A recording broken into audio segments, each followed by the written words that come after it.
नमस्कार। हम लोगों ने पिछले अध्याय में तुला लग्न में सूर्य लग्न से लेकर छठे भाव में स्थित होने से क्या क्या फल होंगे इसे समझा था। आज अध्याय संख्या 148 में हम लोग चर्चा करेंगे कि तुला लग्न में सूर्य सप्तम भाव से लेकर द्वादश भाव में स्थित होने से उसके क्या क्या फल होंगे।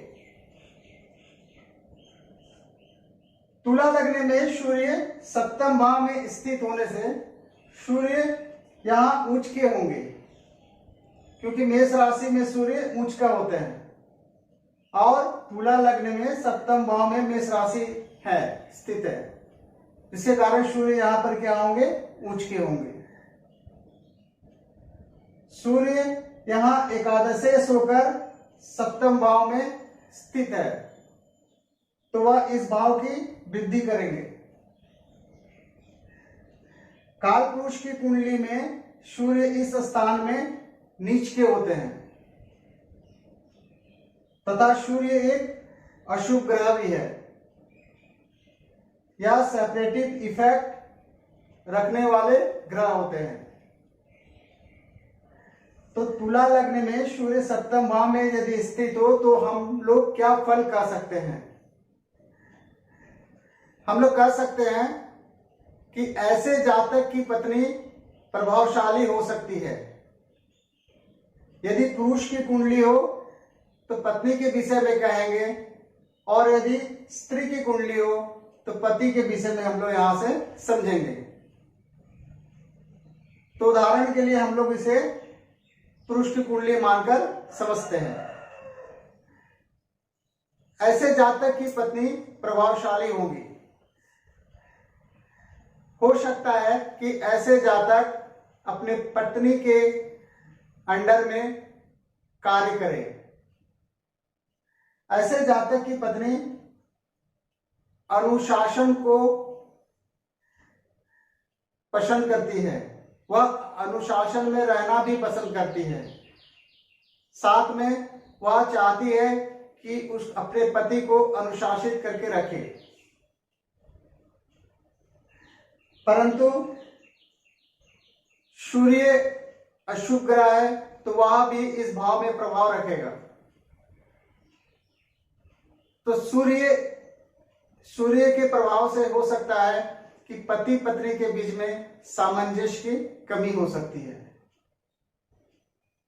सूर्य यहां स्थित होकर सप्तम भाव से लग्न को दृष्टि देगा, तो यहाँ के फल को प्रभाव करेगा। तो कह सकते हैं कि जातक शॉर्ट टेम्पर्ड हो सकता है, जातक को सिर में परेशानियां हो सकती है। इस प्रकार हम लोग सूर्य को सप्तम भाव में स्थित होने के फल को समझ सकते हैं। सूर्य तुला लग्न में अष्टम भाव में स्थित होने से किसी भी ग्रह को अष्टम भाव में जाना अच्छा नहीं है। तो सूर्य अष्टम भाव में जाने से सूर्य के कार्य तत्व की हानि होगी तथा एकादशेश अष्टम भाव में जाने से एकादश भाव के अर्थात लाभ भाव के फल में कमी हो सकती है। परंतु लाभेश आकर अष्टम भाव में स्थित होंगे तो इस भाव की वृद्धि भी करेंगे। तो हम लोग यहां से क्या रिजल्ट कर सकते हैं, यहां से हम लोग आयु का विचार करते हैं तो हम लोग कह सकते हैं कि आयु की हानि हो सकती है। यहां से गुप्त विज्ञान, गुप्त ज्ञान आदि की बातें करते हैं, तो हो सकता है कि गुप्त ज्ञान वगैरह आदि लेने में परेशानियां हो। सूर्य यहां स्थित होकर अष्टम भाव में हो सकता है कि अचानक चोट चपेट दुर्घटना आदि की संभावना हो सकती है। अचानक लाभ में हानि भी हो सकती है। इस प्रकार सूर्य के अष्टम भाव में स्थित होने के फल को हम लोग समझ सकते हैं। सूर्य अपने सातवीं दृष्टि से दूसरे भाव अर्थात धन भाव को देखेंगे। तो यहां देखने से सूर्य अशुभ ग्रह है, तो यहां अशुभ दृष्टि देंगे तो हम लोग कह सकते हैं कि धन की हानि होगी।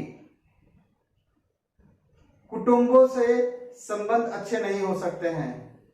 यहां से हम लोग दाहिनी आंख के विचार करते हैं, हो सकता है कि दाएं आंख में जातक को परेशानी हो। इस प्रकार सूर्य के अष्टम भाव में स्थित होने के फल को हम लोग समझ सकते हैं। तुला लग्न की पत्रिका में सूर्य नवम भाव में स्थित होने से, सूर्य यहाँ नवम भाव में स्थित होने से सूर्य के कार्य तत्व में वृद्धि हो जाएगी, क्योंकि यह त्रिकोण का उत्तरोत्तर बलीय स्थान होता है। सूर्य एकादशेश होकर भाग्य भाव में स्थित है, तो यह एक अच्छा संबंध है। तो हम लोग यहाँ क्या फल कर सकते हैं? हम लोग यहाँ कह सकते हैं जातक के भाग्य में वृद्धि होगी। यहां से धन की बात करते हैं, जातक धार्मिक प्रवृत्ति वाला हो सकता है, और जब भी सूर्य की अंतरदशा या पत्यंतर दशा आएगी तो हो सकता है कि जातक धन कर्म पर बढ़ चढ़कर भाग ले। ऐसे जातक यदि किसी धार्मिक ज्ञान को, जैसे यदि वह कोई ज्योतिष वगैरह की शिक्षा को ग्रहण करता है तो वह बहुत तेजी से उसे सफलता प्राप्त करता है। सूर्य यहां स्थित होकर पिता से मतभेद उत्पन्न कर सकते हैं। सूर्य अपनी सातवीं दृष्टि से तीसरे भाव को देखेंगे, तो तीसरे भाव को देखने से हम लोग कह सकते हैं कि जातक अपने छोटे भाई बहनों को अपने शासन में रखना पसंद करेंगे। यदि यहाँ अन्य ग्रह का भी यदि प्रभाव हो तो हो सकता है कि जातक के छोटे भाई बहन ना हो। जातक अपने से जूनियर को या अपने नौकर चाकर पर शासन करना पसंद करेंगे, वह उन्हें भी अपने अनुशासन में रखना पसंद करेंगे, जिसके कारण उनसे परेशान होकर नौकर चाकर बहुत लंबे समय तक नहीं टिक सकते हैं। सूर्य दशम भाव में स्थित होने से, तुला लग्न में सूर्य दशम भाव में स्थित होने से, सूर्य दशम भाव में दिग्बली कहे गए हैं। यहां सूर्य सर्वाधिक बली कहे गए हैं। सूर्य एकादशेश होकर दशम भाव में स्थित है, तो यह एक अच्छा संबंध है। तो हम लोग क्या फल कर सकते हैं?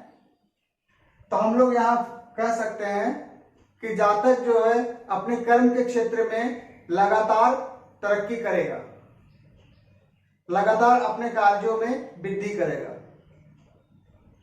ऐसे जातक अनुशासन के साथ अपने कार्य को करना पसंद करते हैं तथा उनके साथ जो भी सहयोगी कार्य करते हैं उनसे भी यह इस प्रकार का उम्मीद रखते हैं तो वे भी अनुशासित होकर ही कार्य करें। ऐसे जातक अपने कार्य के प्रति इतने अधिक समर्पित होते हैं जिसके कारण इन्हें अपने सुख की चिंता नहीं रहती है। सूर्य सप्तम भाव में स्थित होकर चौथे भाव को दृष्टि देता है, तो यहां से सुख की बात करते हैं। तो जातक को सुख में कमी होगी, क्योंकि जातक अपने कार्य के प्रति काफी ईमानदार होंगे, समर्पित होंगे।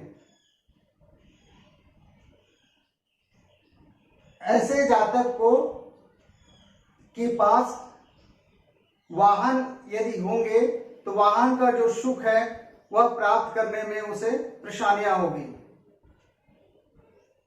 क्योंकि उनके पास कार्य में इतना ध्यान लगा रहेगा तो उनके पास समय नहीं होगा कि उस वाहन का वो सुख प्राप्त कर सके, उसके पास वाहन रहने के बावजूद भी। सूर्य दशम भाव में स्थित होने से ऐसे जातक बड़े दृढ़ निश्चय के साथ अपने कार्य को करते हैं। ऐसे जातक को मोटिवेशन की बहुत ज्यादा आवश्यकता नहीं होती है।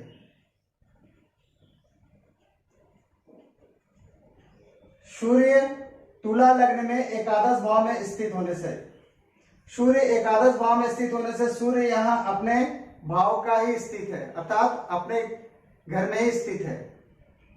तो भावेश यदि भाव में स्थित हो तो भाव क्या हो जाता है, बलवान हो जाता है, तथा सूर्य के कार्य तत्व में वृद्धि हो जाएगी, क्योंकि यह वृद्धि स्थान में सूर्य स्थित है।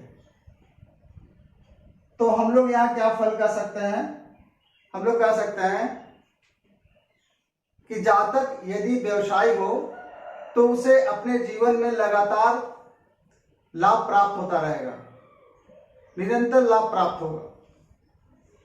ऐसे जातक बड़े बड़े बिजनेस को करना पसंद करते हैं, क्योंकि वे जोखिम उठाना जानते हैं।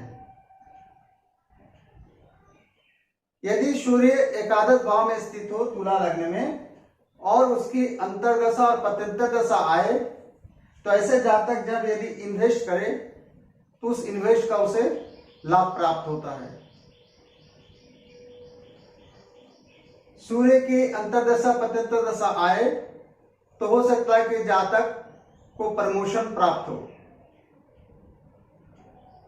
ऐसे जातक को हो सकता है कि उस समय कोई अवार्ड प्राप्त हो, मान सम्मान में वृद्धि हो।